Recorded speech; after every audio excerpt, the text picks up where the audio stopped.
Hey, what's up? It's Jim, and today I'm going to talk about Don't Look Up. Now, this is the latest film from Adam McKay, and it is, I guess, a satire. I had a weird viewing experience with this, I guess, because at first I found it and the editing super jarring and confusing, and I wasn't exactly sure what it was trying to do. Like I did understand what it was like writing wise, because it's like super obvious, but it's just like what it was doing with the shots and the compositions felt like someone just trying to throw everything at it and talk about how jarring and crazy our world is, but instead of like doing that in a way that made me go, oh, you're right, you totally got us, I was like, what the hell is all this? And I feel like that is a problem with this film. We're trapped in sort of Adam McKay's perspective, and it's not like a interesting thing that has a point to it. A lot of the times it's just like, this is my perspective and I'm like a rich dude who thinks these things, and you're just sort of stuck there, and it's not that interesting. It's all very typical. It's not that original, and it's a world that I didn't really like being in. But when the film gets towards the end and they sort of have to deal with this issue, the comet that is coming towards Earth, because this film is called Don't Look Up. It's about a comet that's coming towards Earth. They try to warn everyone. It doesn't work. Leonardo DiCaprio and Jennifer Lawrence sees it, and she gets the comet named after her. And they try to tell the president. They have to wait like a whole day to even tell the president. The president, who's played by Meryl Streep, isn't even trying to do anything about it. They start to, and then they sort of keep failing. And it's sort of an issue of like how our modern society would deal with it if an asteroid was going to hit Earth and stuff like that. But there is a point later on in the film where they're really having to deal with that there's no like turning back, that they have to deal with this. And that part of the film I quite liked. Everything before that felt like a jumbled sort of mess. And there are parts of this film I do like, actually. I don't want to just throw this whole thing out, but it does feel like someone who really feels like he has a very strong point. And I think the thing about this movie that kind of came across my mind while I was watching it, well, there's a bunch of things, and I do have a lot of issues with this movie, to be honest. That I don't think this is like a really great satire of our times. It's just someone going like, man, y'all are stupid. Look at me, I'm a smart rich person. Why aren't we talking about this thing? Me, smart rich person who has lots of time to research these things. But my issue sort of with this whole film is the big issue is it's like, don't look up, because at one point the president says, don't look up at that asteroid which they can all see coming in the sky at night. And don't deal with it, which is like kind of like a funny Trumpism thing, and I did find that part of it, that joke, I guess, kind of interesting. Kind of, it was like, I get it, but I thought that was a little clever, I guess. But so this film is obviously about the environment. It's not really about asteroids. I mean, it is about the asteroids, but it's like how we're dealing with the environment, how we're not talking about it more, and how we're not doing more things. And that's, of course, of all of our frivolous entertainment fault, from the guy who brought you a bunch of Will Ferrell movies. So you have, Leonardo DiCaprio and Jennifer Lawrence. You have a huge amount of major stars in this. You have a lot of attention. There's a major film on Netflix that they're obviously going to push. It's from a director who's had 2 films nominated for Best Picture. All these things. If there's ever a time to like force people to sort of deal with a major environmental issue that you know specifically about, that you want more people to know about, I would think, this sounds crazy to me, that I would use my insanely large mouthpiece to tell people about it. I wouldn't make a film about an asteroid, which is not the thing.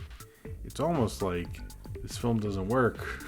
You really start to think about that he knew he was going to have this large mouthpiece. It's not like Idiocracy or something where it gets like buried and it's this weird movie. Like you literally could have made a movie that directly deals with these things and really hits people over the head with the fact that like the environment's falling apart and global warming and everything like that, and you didn't actually.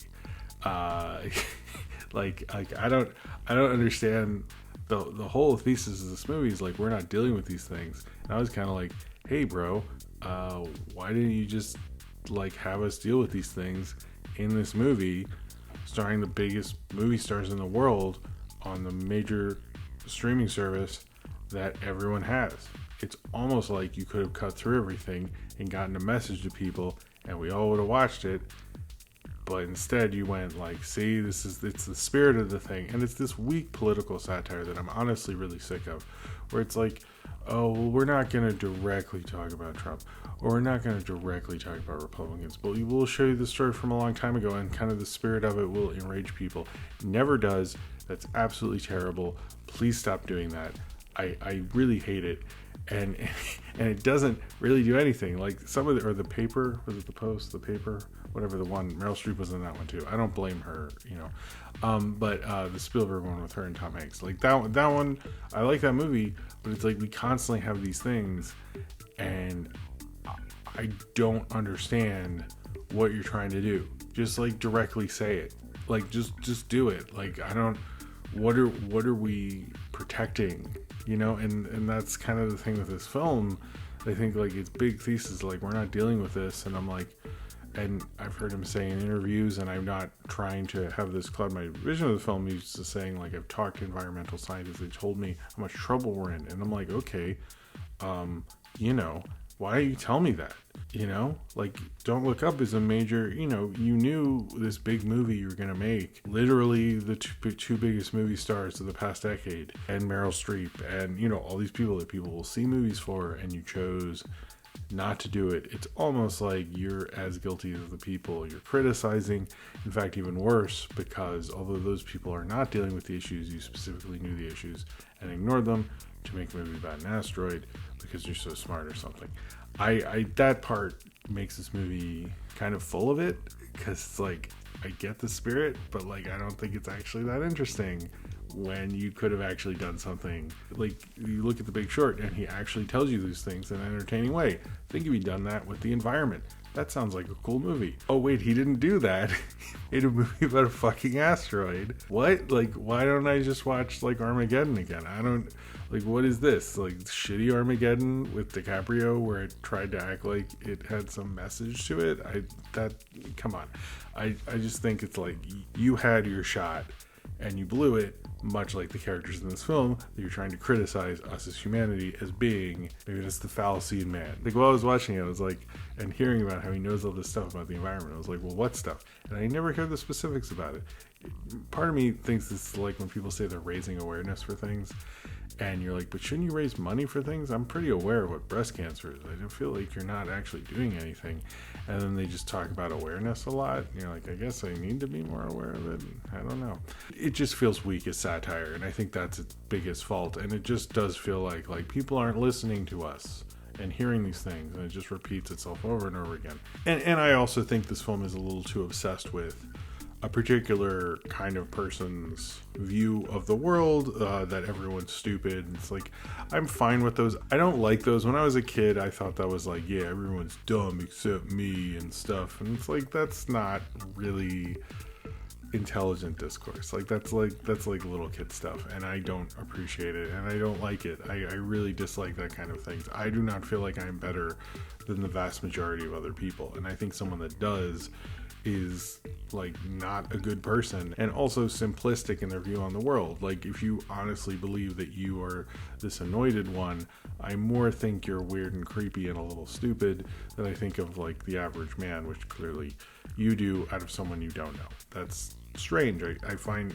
Adam McKay's morals very weird, but also like the view of like cable news in this is kind of overbearing. I don't really care about cable news. I know people that do. They get mad that I don't really know who Rachel Maddow is or something. Like, I sort of do. I don't really care. Like, why do I have to care about that? I don't understand. They don't seem like they're that fascinating, but I guess to a lot of people they are. I will give him credit for his show having the bizarre combination of Cate Blanchett and Tyler Perry. They actually had good chemistry together, which I am okay with. A Cate Blanchett, Tyler Perry, like buddy comedy, you know, I'd be totally, it's just such, that is probably, of all the, you know, this film is very overcast to an extreme degree, but I would say that was maybe my favorite casting of this whole thing, because it's just such a weird combo, as well as I will say Rob Morgan, who's the only person in this movie who I had not heard of before this film. I really liked him in this. I hope to see him in more stuff. I don't think I have seen him in something before. Correct me if I'm wrong if can see it if you notice there's a review, but I that I'd done one of his things, but I thought he was really good, and he held his own with all these like major people. Apparently he's a very well-regarded actor, but still to stand out in a crowd of like, very charismatic movie star people, I think says a lot about him as an actor.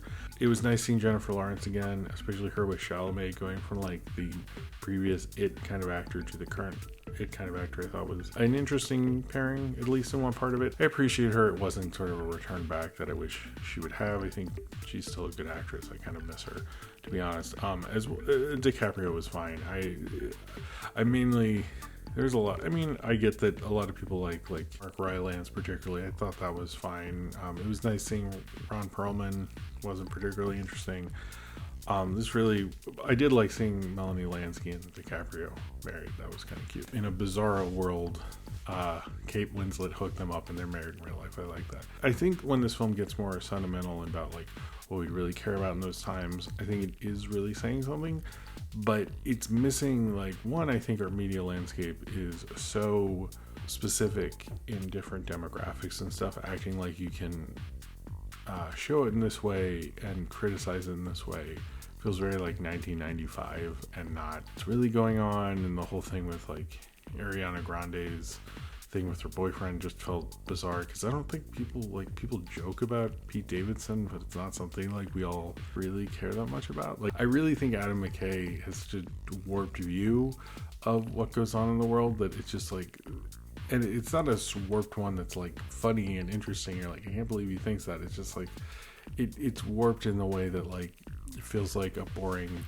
person's Facebook post is like why would I even care if Beyonce gives birth? And you're like, I mean, why? Like, I don't even care that much. Like, it's fine, good for her, I hope she's doing okay, but like I just don't like when people get so upset like nobody cares. I'm sort of like, sure, I don't I find that so bizarre. Like, I don't think celebrity couples are like the reason there's a hole in the ozone layer or something, it's like, or why the earth's falling apart. I don't really buy that. I don't know. I find this film kind of like a really big, messy sort of satire, and I ultimately don't think it works, but I did think there were some moments it really hit hard. I thought there were some funny bits. But like in the end, what it's really saying about like what would we really care about if the world's ending and stuff like that. But I do think it missed the whole point of the younger generations who are more specifically going to have to deal with these things and what their view on it is. And I think Adam McKay would be a little surprised by that, because like the whole idea of like the doomer philosophy, the whole idea that a lot of people don't want to have kids because of what's going to happen, the maybe welcoming of the asteroid, frankly, because people were seeing like the world and the economy and everything collapse. I feel like it failed to capture this entirely, and through its capturing it really just felt like someone who didn't fully want to take on this issue. I did feel like a weakness in its sort of environmentalism. Ultimately, I think global warming is happening, and I think this is a serious issue, and I actually wish I'd seen a film that had made me really deal with this, but I didn't see that here, and I don't know what happened to filmmakers, because in the 60s and 70s they used to make films that dealt with stuff, and this is just not as impactful. I feel like with most Adam McKay stuff, I see it when it's a big deal around Oscar time, and then I like don't think about it when the award show's over, and I feel like they're ultimately like they have a lot to say. He seems like he really cares about this junk, but I don't think they really do much ultimately, really. And maybe he's trying, but when we're done with these movies, I don't hear much talk about Adam McKay. I don't see much influence. I think as an artist, he's someone who thinks he's very important and has failed to actually do that beyond the Will Ferrell movies. I think like Anchorman and what he was doing there had a certain amount of influence, or Funny or Die, he would help do that, or at least maybe he did, I don't know. But we come back and look at this filmmaker who's had like 3 pretty big acclaimed, big things about politics and the economy and things, and I don't know if there's much of an actual importance in the culture as much as these films think there are. And I'm a little sick of this kind of satire. I'm a little sick of this importance, but I wish he had really gotten what to say with this, because I think that is a film we need now. I think that what this film means to be is something that would be really important and impactful had he actually done it. Sadly, he didn't, and we got this sort of messy thing that has terrible cinematography and editing and just ended up being an entire bizarre mess for most of the movie that felt, I don't know if it was trying to be frantic or what it was trying to do. And then, you know, when it actually was trying to say something, it felt like it really sort of wanted to, but under all the guise of, like, it almost felt like a film brought down by a director's perspective from actually being something impactful. And what's sad is I can actually sort of see him making that film, but instead he sort of refused it to do that. And I think that made it just sort of frustrating. I think, you know, in the end, it's like, I don't know if you should really look at Don't Look Up, because I think most of you who watch this video and most of you in the world and most people I see online know about all this stuff and are probably dealing with it better than sort of seeing this movie. And I wish maybe this film had done what it's trying to criticize us that we're not dealing with, when I think maybe this film deals with it a lot less than I see from actual people actually in the world, which is maybe probably its ultimate failure as a satire of our modern times. So if you've seen Don't Look Up and you would like to talk about it, then comment below in the comments and subscribe if you would like to.